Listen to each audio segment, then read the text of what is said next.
الحمدللہ وحدہ والصلاة والسلام علی من لا نبی بعدہ۔ سامعین السلام علیکم ورحمۃ اللہ وبرکاتہ۔ سامعین، آج کمر درد سے نجات کے لیے، چھٹکارا حاصل کرنے کے لیے ایک بہترین قرآنی عمل دوں گا۔ جامع وظیفہ شفا کے لیے وظیفہ ہے انشاءاللہ۔ غور سے جب آپ سنیں گے، اس کو کریں گے تو کمر درد سے مکمل چھٹکارا مل جائے گا۔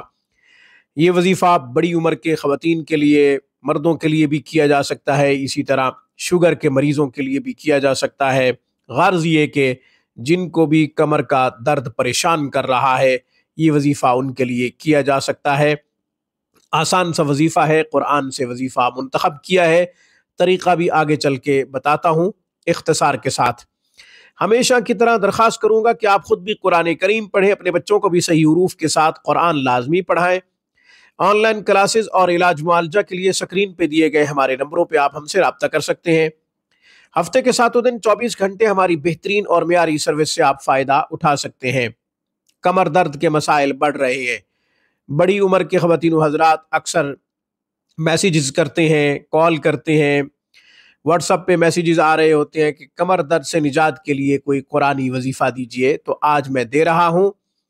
یہ سب کریں، وہ کریں جن کو کمر درد پریشان کر رہا ہے، درد کی وجہ سے آپ تکلیف میں مبتلا رہتے ہیں، نماز پڑھنا مشکل ہوتا ہے، جھکنا مشکل ہوتا ہے۔ شوگر کے مریض بھی یہ وظیفہ کر سکتے ہیں۔ اپنے لیے، اپنے گھر والوں کے لیے بھی آپ وظیفہ نوٹ کر لیں اور کیا جا سکتا ہے۔ وظیفہ آسان سا ہے۔ سورہ آل عمران کی آیت نمبر 145 کا انتخاب کیا ہے، آیت نمبر 145 کا انتخاب کیا ہے۔ بسم اللہ الرحمن الرحیم۔ وما کان لنفس ان تموت الا باذن اللہ کتابا مؤجلا ومن یرد ثواب الدنیا نؤتہ منہا ومن یرد ثواب الآخرۃ نؤتہ منہا وسنجزی الشاکرین۔ اس آیت مبارکہ کو 7 مرتبہ پڑھنا ہے۔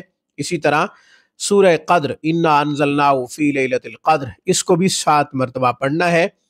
شروع میں 11 مرتبہ درود ابراہیمی پڑھ لیں۔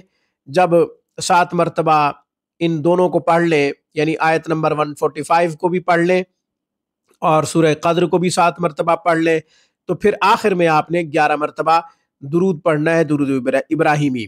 درد والی جگہ پہ ہاتھ رکھ کے یہ وظیفہ کر سکتے ہیں۔ دوسرا طریقہ یہ کہ آپ کسی بھی تیل پہ یا دوائی پہ بھی آپ دم کر کے مریض کو دے سکتے ہیں یا خود لگا سکتے ہیں۔ زیتون کے تیل کے اوپر بھی آپ دم کر کے دے سکتے ہیں یا خود لگا سکتے ہیں، مساج کر سکتے ہیں، انشاءاللہ خوب فائدہ ہوگا۔ آج کی گفتگو میں بس اتنا ہی۔ اقول قولی ھذا واستغفر اللہ وآخر دعوانا ان الحمد للہ رب العالمین۔